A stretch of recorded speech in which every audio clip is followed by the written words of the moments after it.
gentlemen, boys and girls, welcome back to Western Racing and welcome back to another episode of Monster Truck Diecast News Weekly. We are 26 episodes into this series. We're going pretty good, still strong, still the number one place on YouTube to see all the upcoming Monster Truck Diecast news, and I'm proud to say that that is a title that I hope we get to keep because it's pretty cool. We did receive some feedback on some of the previous episodes. I am never again uploading 3 news videos back to back in one day. That was an absolute disaster. I don't know why I thought that was a good idea. But yeah, hopefully this one actually went up on time, which is really, really cool if that did. And today we've got some cool diecast news to talk about, but really the main focus of today's episode is in the real world action section. So that's going to be really cool to see as well. So really cool stuff to talk about there. And without further ado, let's go ahead and get into it. I did receive some feedback on one of the other episodes that these videos are a tad bit drawn out. And there's a lot of times where we don't have pictures of stuff on screen and it's kind of just a black screen. So I'm going to take that information and I appreciate the feedback. I'm always looking for feedback to make my videos better, so I appreciate that. And yeah, we're going to try and speed up today's episode. Hopefully it's going to be a shorter one, and I'm going to try and keep something on the screen at all times so you're not just looking at a black screen. And yeah, with that being said, let's go ahead and get into our first section of the video, which is the hot drops, where we take a look at all of the cool new stuff that is coming out. I want to put emphasis on the fact that this just isn't about the United States. It covers the whole world, but focuses on the United States. So if I put something on screen and I don't expressly say that it was found in the United States, that means it was probably found somewhere else in the world. I want to point that out because the Series 33 double packs, I did make a mistake last week and say that they were found in the United States, and they weren't just found in the United States. The picture was actually from Australia. They were, however, found in the United States, so those are out there. And the thing we're going to show off today is something also that was found in the United States, Series 43 of the Spin Master Monster Jam mainline. We all know that this was happening. I told you guys last week that it has started popping up in stores around the world, and now it is in the United States. So the big ticket items for this one, of course, being the Chase Piece El Toro Loco Trainer. And then really, like I said, the big ticket items here for this set are Jambulance, the Pink Stone Crusher, and finally a new mainline release of Scooby-Doo. Other than that, everything else in here is not anything too insanely good. I guess Sparkle Smash, that's probably the most tour accurate Sparkle Smash we've gotten. But other than that, everything else in the set's pretty forgettable. But the set after this is where all the good stuff starts coming in. And hopefully Series 45 also has a lot of good stuff in it. But without further ado, that is that. Let's go ahead and get into the headlines. What's the headlines, you ask? Well, it's the section where we take a look at all the cool new diecast news that's coming out. And, you know, I say diecast news, but sometimes we cover things that aren't diecast news, such as our first headline for today's video is not diecast news. During the Monster Jam World Finals, Barry Moose Sauer, who is, you know, as we all know, a huge fan of RC monster trucks, was rolling around with a RC zombie that was being shown off during a little break in Freestyle or whatever. He was out there running a little RC zombie around on a Losi LMT body. It was a custom body, or a Losi LMT chassis, but it was a custom body. Well, it doesn't actually have to be that way anymore because our first headline of the video is that Zombie is joining the Losi LMT lineups. Here is a picture of it. That is right. Your fourth Monster Jam Losi truck is none other than Zombie. And yes, as you can see, it has actual hair, it has posable arms, and it has actual cloth on the back of the truck. So pretty awesome for a zombie recreation in RC. That is really, really good. And of course, it should be said that these are hobby grade RC, not toy grade RC. So, you know, these are pretty good ones here. They're built for freestyle, built for two-wheel skills, all sorts of chaos and stuff in RC form. I know a couple of people for a fact that will be grabbing this, and that is pretty exciting. Come to think of it, it's pretty cool to think back when Megalodon, which was the one before this, came out. That was like right at the beginning of Monster Truck Diecast News Weekly when we started this series. So it's pretty cool to see that these are still coming out. If you want the complete collection, there is Gravedigger, Son of a Digger, Megalodon, and now Zombie. So there's 4 in total. And then if you really want to get the extra credit, they also did King Sling and Bog Hog. So there's that, everybody. Let's go ahead and take a look at the actual diecast now. I'm going to give you a little bit of a warning before we get into this. All of our diecast headlines for the week, we only have 3. They all relate to Spin Master Monster Jam, and they're really not that exciting. I mean, they kind of are. So let's take a look. A frequently mentioned member of the Western Racing Monster Truck Diecast News Weekly series, John Chester Lemma has come back once again with some more posts on Facebook. Now, he made quite a few this time around. about the new Fire and Ice trucks, about the new Marvel trucks, and he even made a post looking at a version of Neon Blue Thunder, which I'm pretty sure is going to be either a new release, but I have a feeling it's going to be actually a prototype is what he was showing off. I don't know. Either way, one thing that he did show off was the new Marvel trucks, and we finally have a better look at them without the weird backgrounds. So here they are. Now, I'm not going to show off Venomized Spider-Man here because we already know what that one looks like. The main focus and why I'm showing you this is to show that the Amazing Spider-Man pickup truck is actually blue, not gray. I was kind of hoping it was going to be gray, but it is actually blue, which is pretty interesting. Now, the other thing I want to address here is we actually don't know where these are coming out. I originally suspected they were going to be in a new 5-pack, and I'm still holding that belief. But at the same time, these could just be Series 5 of these singles. We don't know. So this is going to be one that we're definitely going to have to wait for. I'm very curious to see. I'm hoping it's a new 5-pack because if it is Series 5, that means we're just going to get more Marvel trucks. And I think, even the Marvel fans are tired of getting new Marvel trucks because they're just getting so boring anymore. Like, they're really not that interesting. The Venomized Spider-Man is pretty cool, and the Symbiote Spider-Man's pretty cool. The van back there is pretty cool. The pickup truck is really not that interesting. So, yeah, like I said, I'm definitely on team stop with the Marvel trucks. They're really starting to get lame. But anyway, there's that. Let's go ahead. We're not done with the posts that were made on Facebook yet. Let's go ahead and jump over to the next headline.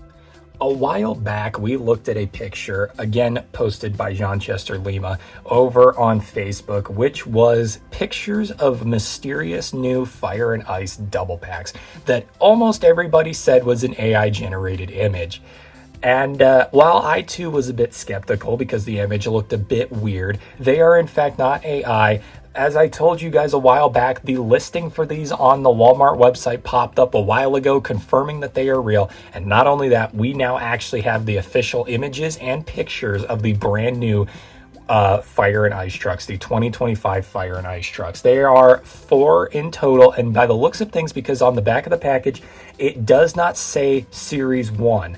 It doesn't actually have a series number. To our knowledge, we are not getting more of these. It is going to be a one-off 2 double pack release, and that is it. If we get more of these, they will be in 2026, I guess. So pretty cool to see the Fire and Ice trucks back from the dead in general, which is pretty exciting. I think that's pretty cool. Also, I'm going to show pictures of them instead of having you guys stare at a black screen here. Here you go. This is the first one. It is Gravedigger versus Whiplash. And as I said, these are all going to be split paint job trucks, which is super duper cool. And I hope they kind of keep this theme going. I think that's going to be pretty fun. Keep in mind, though, we're still waiting on Ice Bad Company. Hopefully, if Bad Company rejoins Monster Jam in the future, that'll boost our chances of them making that. But yeah, Ice Bad Company needs to happen. Like, it's the only one they haven't made from the real life trucks. Please. And even I have a feeling we might even get a split paint job Gravedigger with a green chassis or a green roll cage before we get Ice Bad Company. Like, it's nuts. Anyways, as you can see here, not available shop similar. If you guys do want to see a price tag, then take a look at our second image here, which is the Dragon versus Zombie. And as you can see here, $7.74 on the Walmart website. I think you can literally buy these right now on the Walmart website if you want to, which is pretty cool. I will say, though, the package design was a downgrade. While I did think the package design was really cool last year, I'm not a fan of the way they did it this year because it kind of took away from what was so cool about last year's package design. The card insert isn't themed anymore. The actual background design doesn't have the really cool logo in it anymore. It's kind of, I don't know, a downgrade packaging design-wise. Here's what I will say that I also think kind of sucks about these. For those of you who don't remember, during the original split paint job trucks, the 3 from last year, we got Gravedigger, Dragon, and Megalodon. You guys may remember that one of them, being Dragon, was facing the wrong direction. The Fire and Ice sides were on the wrong side. So one thing I did say was that with these new ones, I really hope they fixed it so that way Dragon was on the correct direction. No. Dragon is actually exactly the same. All of these other ones are swapped now, so the Fire and Ice are on the wrong sides. What a Spin Master solution to a problem. Am I like a Spin Master solution to a Spin Master problem? Am I like, you got to agree that that's exactly what this is. Oh, Dragon's facing the wrong direction. Well, what if we change every other truck so that way they match Dragon instead of just, changing Dragon? Like, it's so weird. Like, why? I swear, Spin Master does the most infuriating things all the time. It's crazy. Now, because I myself were really curious what they looked like. I have a third image here for you guys, and this is of the ice sides of Whiplash and Zombie, and I gotta say, they look good. I really do. You know, when the first Fire and Ice series came about, I was on Team Fire, no questions asked. But now with this new series, the new Fire and Ice series and these new double packs, I'm Team Ice all the way. The ice trucks are so much better than the fire trucks. Let me know in live chat right now. Live chat or comment right now. Are you Team Fire or Team Ice? After these new releases, I'm Team Ice solid. There is no way that I'm going to switch back to Team Fire. The trucks on Team Fire are so bad in comparison to the Team Ice trucks. The Team Ice trucks are so cool, no pun intended. But anyways, that's all that needs to be said there. We got one more diecast headline, and this is a big one. So let's go ahead and cover it. The fourth Superstore truck of the year has been officially confirmed. And not only has it been confirmed, we know what it is. That's right. You already know where this is going, so put it up on screen. The fourth Superstore truck of the year has been revealed, and it was, let's break it down piece by piece here. A while back, like a couple days ago, on an email from Monster Jam Superstore, they were advertising some hats that are coming out. It was the mystery hat thing that I was telling you guys about in a previous episode, where it was the $30 get you 3 mystery hats. So in that email, if you scroll down a little bit, you would see this. Something big is coming. Get ready for a Monster Jam Superstore exclusive that's bold, bright, and built for legends. This limited edition drop is a tribute to one of the most iconic rides and drivers in Monster Jam history, wrapped in a design that demands attention. Coming soon, only at the Monster Jam Superstore. Don't blink, you won't want to miss it. Now, the amount of people online that looked at this teaser and heard that there was a new Superstore truck coming and immediately went, I wonder what it is. Really? I've had somebody in my Instagram DMs for the past 4 months asking me details about when this exact truck is coming out or if I've heard any updates on it, and they too had no clue what the new Superstore truck was. Say it with me on the count of 3. 1, 2, 3. It's Purple King Sling. It's finally happening, guys. Purple King Sling is officially confirmed. And if you guys are probably watching this on Sunday, I am recording this on Saturday. It either dropped Sunday, it is probably going to be 100% dropped by Sunday all the way to next Sunday. Okay, so basically within this week it's coming out. So next episode of Monster Truck Diecast News Weekly, we will have pictures of this truck. It should be officially out by then. It's also going to be really curious to see if they change any of the details on it, because the chrome engine and chrome or the chrome headers and the chrome chassis, I don't know why, but I feel like them pushing it back, they're going to probably get rid of one of those two, and I'm hoping that's not the case, but we will see. But yes, everybody, Purple King Sling has an official release date. Let's go. That is so exciting. And with that being said, that's all we have for Diecast News. Let's go ahead and take a look at the bigger part of today's video, the real world news. On Friday night, we had the debut of the brand new Monster Jam series, the Freestyle Mania. And let me tell you something, I sat down and I watched the whole first episode, or the whole first show. It was so it's going to be 5 total stops, and each stop is going to have 4 shows, if I'm not mistaken. If I read that correctly. I think I did anyways. But anyway, yeah. I decided to sit down and watch the entirety of the first round of Freestyle Mania. Las Vegas, Nevada, show number 1. And let me tell you something, it was so boring. I'm just going to put it that way. This new Freestyle Mania format is boring, because basically what it is just a standard arena Monster Jam show with dirt bikes. That's it. That's literally all it is. They changed nothing. It's basically just the same old Monster Jam Arena, obstacle course racing, 2-wheel skills freestyle, and then between 2-wheel skills and freestyle, they have a couple of dirt bike related things. It's basically a Toughest Monster Truck Tour show if you took out like the crush cars and, you know, the actual like independent trucks and replaced it with the corporate Monster Jam trucks, a bigger lineup, maybe some better merchandise. The track design isn't as cool. Like, that's basically what this is. It's super disappointing. However, what I will say is, as you would expect, I think the dirt bikes are probably the best part of the whole show. I watched through that entire show. Racing is boring. Having time trial racing in Monster Jam and having it not be on an actually well set up track, just having it be that little arena pod, is so boring. Like, it's just so boring. 2-wheel skills, or they should just start calling it the moonwalk competition, because that's basically all it is. Camden Murphy proved that to us, because that's really about all they really attempt to do is moonwalks anymore. And then they got freestyle, which again on that little tiny pod is just not really all that entertaining. I don't know why for the Freestyle Mania this time around they decided to use arenas. Like, I really don't. If they would have done stadiums, this would have been so much better. It's really disappointing. All I can say, though, they did the dirt bikes. They did a best whip competition, which best whip competition, like they say it's the most technical move in dirt biking, which is true, but having a entire competition structured around one singular skill is kind of weird. Like, imagine if Monster Jam did a donut competition. Anyways, and then they did a best trick competition for the dirt bikes, which that was cool. Like, that was actually really cool to watch. Like I said, I don't know. I feel like dirt bikes in general just do the whole best trick thing better, just because I feel like with dirt bikes, it's so much cooler. They go way high up in the air compared to the monster trucks. They're doing stunts that, if failed, will probably result in a death. Like, dirt biking is so much cooler than the monster trucks in these competitions like this, but that's just my opinion. I don't know. Let me know what you guys think of Freestyle Mania. I think it super sucks, but that's just me. I was hoping it was going to be much cooler than it actually turned out being. And like I said, it's basically just a boring Monster Jam Arena show with dirt bikes thrown in. That is literally all it is. It's kind of lame. But in the world of Freestyle Mania, and I apologize because I just had the Real World Action logo up here this whole time. In the world of the Freestyle Mania, we started to get official reveals of what the dirt bikes were going to look like.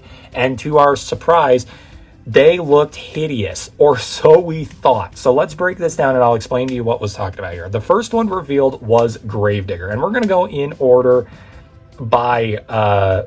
I guess we'll just go, I'm going to go in a random order here, I guess. Actually, no. Monster Jam made a post on Instagram showing off all the bikes with their pit party designs, so I'm going to go in order that they went in that post. So we're going to start with Gravedigger. Now, when the Gravedigger bike was revealed in the video that they showed us, it had this on the front fender. A Gravedigger hood. Not just any Gravedigger hood, though. For some reason, the 80s Gravedigger hood. For some reason. I don't know why, but that's the design that they went with. When Gravedigger literally has, all they would have had to do was take the grill off, and it's like, oh, look, it's Gravedigger. But they put that grill on there for some reason, which looks super weird. Also, the back of the bike features a Jolly Roger flag as well. And needless to say, a lot of people looked at this bike design and went, what is that? Like, why do they look like that? Well, as it would turn out, ladies and gentlemen, these would be for pit party only, because when the competition would roll around, the Jolly Roger flag and the front fender would be removed, and we would get the official Gravedigger dirt bike design, which would just be a standard Gravedigger dirt bike. And all of us looked at that and breathed a heavy sigh of relief, because good God, that pit party design is hideous. But it's not terrible compared to some of the other ones we're going to see here in a second. But anyways, here's the Gravedigger dirt bike. And I got to say, looks good. I will tell you this right now. The whole Monster Jam NASCAR thing that Spin Master did pales in comparison to the dirt bike thing. These dirt bikes with the Monster Jam wraps look so cool. Like, they actually all look awesome. So here's Gravedigger. And like I said, it's got the flames. It's got all the tombstones on it. Looks great. Let's go ahead and move on to our next one that we got a full look at, which was Classroom Crusher. And on the dirt bike for the pit party, it has the Classroom Crusher hood, the blinky lights at the top of the handlebar plate up there. I don't know the anatomy of a dirt bike, I apologize. And then the go sign on the side of the bike. Like I said, this is for pit parties only, because after the pit party, they strip all that gunk off and instead give us the actual Classroom Crusher dirt bike here, which again looks pretty good. It's got the yellow. I love the front fender being blacked out with the yellow flames. That looks cool. Doesn't really match the rest of the bike though. Would have made more sense if they would have done a yellow fender with black flames, now that I look at it. But yeah, I got the Classroom Crusher logo back there, all the different flame colors. Very, very cool. Very, very cool. Dare I say, I actually like the dirt bike design better than the actual monster truck. Classroom Crusher as a bike looks good. As a monster truck, can't really say the same thing.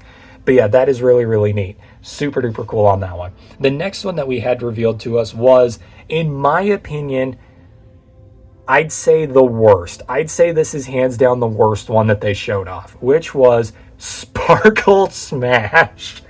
Oh my God, that looks terrible. Ah, man, it's so weird too because, like I said, when I first saw these, like my immediate reaction was, why did they give it a face? Like, it's fine if they give it the nuzzle, you know, that would, or the muzzle, because if they would have just taken the monster truck hood and put it as the front fender on the bike, that would have looked fine. But for some reason, they did a full design on this for some reason, which looks so weird. I don't know why they did that.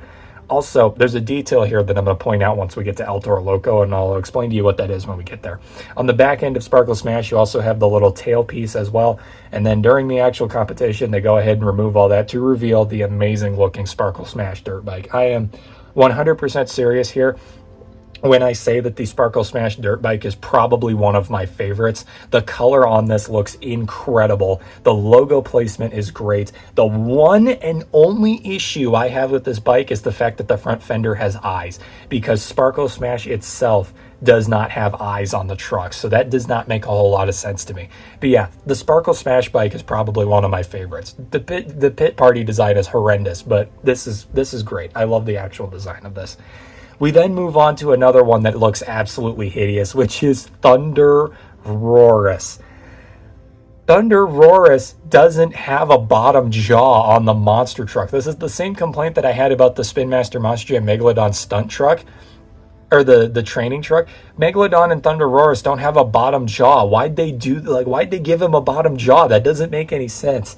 So yeah, there's that. And then also, because I wanted to capture it, the back fender does have spikes on it. All of that is removed to give us the ThunderROARus bike, which looks great. And also, right off the bat, shows us that Spin Master has already messed up the diecast of the bike, because the real world bike logically is gray to match the monster truck, but the Spin Master one is red for some reason. Again, we already covered the Spin Master ones. I told you then and there in that video that bike design was idiotic. And it still is. Like, it's even more idiotic now. Like, it's kind of crazy. There's that. Next up is probably my least favorite out of all of them. JCB Digatron. Why did they do the... Like, I totally thought, I was like, okay, JCB Digatron is a dirt bike. They're going to do the claw on the front and the hood as the front fender. That might look good. No, they did the whole 2/3 of the front of the truck. They made the front fender look like Lucas Stabilizer. Why did they do that? It looks so bad. And then on the back of the bike, we have the backhoe arm, which... that looks fine. I got nothing against that. All of the back details on the truck, like the flag, the spikes, the tail, that's fine. I got no problem with any of that. Coincidentally, Classroom Crusher did not have anything on the back of the truck, but it had an American flag seat, which I thought was really weird. That kind of stood out quite a bit. But yeah, strip all the JCB Digatron stuff away, and we have the JCB Digatron bike, which very much fits the bike look of what we would imagine JCB Digatron to look like. However, I'll be honest, this is probably one of my least favorite of the bikes, if I'm being honest, which is kind of crazy because JCB Digatron is probably my favorite current running Feld truck. I'm not a fan of the bike, if I'm being completely honest. I think it's boring. And normally I got nothing wrong with just a simple design, but they could have done more with this. I feel like they really could have done more with this bike design. So there's that. And what I find really interesting is, going back to the Spin Master diecast, the JCB Digatron pickup truck monster truck that we're getting for the Freestyle Mania diecast line actually almost perfectly matches the actual design of the bike in real life. The bike that we're getting doesn't, but the truck does, which I find really fascinating. We then move on to our next one, which was revealed, and this one, oh good lord, brace yourself, El Toro Loco. And there was a detail about El Toro Loco and Sparkle Smash that I noticed that made me notice, or when I noticed this, it immediately made me realize that Sparkle Smash and El Toro Loco are hands down the two worst pit party designs. And the detail that gave it away to me were the front-facing eyes. For those of you who don't know, and this is going to sound insanely nerdy, but hear me out on this. For those of you who don't know, in the world of biology, front-facing eyes usually indicate a carnivore. So, yeah, here's some Monster Jam lore for you. El Toro Loco and Sparkle Smash are carnivores because of their front-facing eyes. Good luck trying to sleep tonight imagining Sparkle Smash hunting for prey, if you will. That is horrifying. So, yeah, there's that little detail. And then when you strip away all the El Toro Loco stuff, you get the final bike. Again, the El Toro Loco bike has eyes when the real truck doesn't. I don't get why they did that. So El Toro Loco, the bike itself though actually looks really good. Again, this is the same thing I said about Sparkle Smash. The worst pit party designs, the best actual running designs. I really do think they look good. So there's that. And then probably the best pit party design, in my opinion, has to go to Megalodon because it makes sense. It's just the hood off of the Megalodon monster truck on the fender. I'm not even kidding. When they revealed this bike, I was like, okay, that one looks good. That one makes perfect sense. I understand why they did the design here. It's great. If you look in the background of this first photo, you can see that the side had fins on it, which obviously that wasn't going to stay. Like, you can't have, if you're doing tricks on a bike, can you imagine trying to do a freaking, what do they call that? What's that trick called? Where you kick your legs up and stand on the handlebars and then arch your back? That's a bad way of explaining it. You guys know what I'm talking about. But yeah, you can't really do that if you have an obstacle in your way of getting your legs up on the handlebars. What do they call that? A mid-air thrust? I have no clue. I don't know what they call that. Anyways, the back end of the Megalodon bike has the fin on it as well, which again makes sense. That makes perfect sense. So yeah, there's that. And then you strip it down and you get Megalodon. Now, like I said, with Sparkle Smash and El Toro Loco having the worst pit party designs and the best actual designs, I got to be honest here, I think Megalodon's probably my least favorite of the bikes. It is probably the best, like, comparison to Megalodon, but it doesn't look good on a bike, I guess, is what I'm trying to say here. I don't know. I'm not a fan of the Megalodon bike. It's pretty basic. I just wish there was a bit something extra, even if they would have just put little teeth on the front fender, something, because the actual Megalodon shark design is almost completely lost minus the gills here. Also, I want to give a shout out to myself. I screenshotted this at the best possible time. If you look at the Megalodon logo on the guy's pant leg versus the Megalodon logo on the bike, they're almost lined up perfectly to form a full Megalodon logo. That's pretty cool. Gotta congratulate myself there. That's pretty awesome. And then we get to our final bike, which is Monster Mutt Dalmatian. Yeah, it's not great. Again, okay, the eyes actually being on the front of this one make perfect sense. I'm not even going to comment on that. And then they strip it down to show the bike, and I got to say the bike on this one looks really good. It does have eyes on the front fender, which would make perfect sense, which I'm now noticing. Oh no, Megalodon does have teeth on the front fender. I didn't notice that. Yeah, I completely missed that. Huh, that's cool. I completely missed it. Yeah, Megalodon does have teeth on the front fender. I missed that. And Dalmatian does have eyes. Again, does not make any sense because Dalmatian does not normally have eyes. If they would have done like, what's a truck that actually does run with eyeballs on it? Dragon doesn't. Is there a truck that actually runs with a pair of eyes on the actual side of the truck? I don't think there is. I think all the creature trucks don't have eyeballs. At least, I'm pretty sure. I'm like looking at the poster right now to see if I'm correct about that. I'm pretty sure none of the creature trucks actually have eyeballs on the side of them. I could be wrong, though. I don't think I am. I'm confident in saying that I don't think any of them do. But yeah, there you go. There's the Freestyle Mania bikes. They're pretty cool, I guess. I think they, I think the actual running bikes are really neat. The pit party designs are not fantastic by any means, but I do think Megalodon's pit party design is really cool. And then, like I said, I think Sparkle Smash is unironically my favorite of the running designs. That paint scheme goes so hard. That's so cool. And now we move on to the real monster trucks, the actual monster trucks here. I have been yapping a little bit, so I'm going to try and streamline this last part. We had 3 new trucks debut design. Actually, we had 2 new trucks debut designs, one of which is an older, and then we also have another truck that I missed when it debuted a new design. So we're going to cover that one as well first, and it is a Skull Crusher with a 4th of July paint scheme. I completely missed this when it first debuted, so I'm coming back to right my wrong, and by right my wrong, I mean 100% right my wrong. This design is awesome. Like, it's so good. Also, if you look on the side panel, the skull does not appear to have a Unity, or not a Unity asset, a stock image watermark on it. So that's a nice improvement as well. If you guys know the story behind that one's really funny. The original Skull Crusher monster truck, the skull on the side of the truck had a stock image watermark on it that they didn't notice until it was too late. But yeah, there's that. And then let's take a look at these two. You guys have probably seen these two already, so let's cover the first one. Avenger has brought back the OG S10 design. The only thing I want to say about this, it actually kind of makes me upset that they didn't maybe do a little bit to the chassis here to make it look blue. You know what I mean? Like, I think it would have been really cool if they would have had like a blue chassis, maybe like quickly spray painted it with washable paint or something, just to make it look like the OG Avenger. That would have been so cool. But chassis aside, I love it. It's so cool to see him bringing back these throwback designs. Like the Scuba Blue made a return a while back. Like, Junkyard Blue made a return a while back. Like, it's so cool to see these old designs. We got the green Bel Air, now we got the green S10. This is so awesome. But that was not the only Team Scream truck to debut a new scheme. Because for those of you who don't know, and this one's a pretty big one, Axe debuted a new black paint scheme. And it looks good. I really, really like this. So much so that, dare I say, I want Spin Master to make a diecast of this. They didn't do a good job on the first diecast for Axe because they completely screwed up the front end of the truck. But yeah, I would love to see this. Either that or the 4th of July. Not the 4th of July Axe paint scheme. It wasn't 4th of July. You know what it was. It was American flag. But anyways, this is cool. The one thing I will say about the real truck, though, is I wish it had more, like, lights on it, like an actual fire truck. I wish it had more lights on the side of it. I think that would be really cool. But other than that, that's all I got to say there. And that is all I have to say in general, ladies and gentlemen. That is it for today's episode of Monster Truck Diecast News Weekly. Like I said, the actual news section was only like, I don't know, maybe 10 minutes long. This section here was 18 exactly.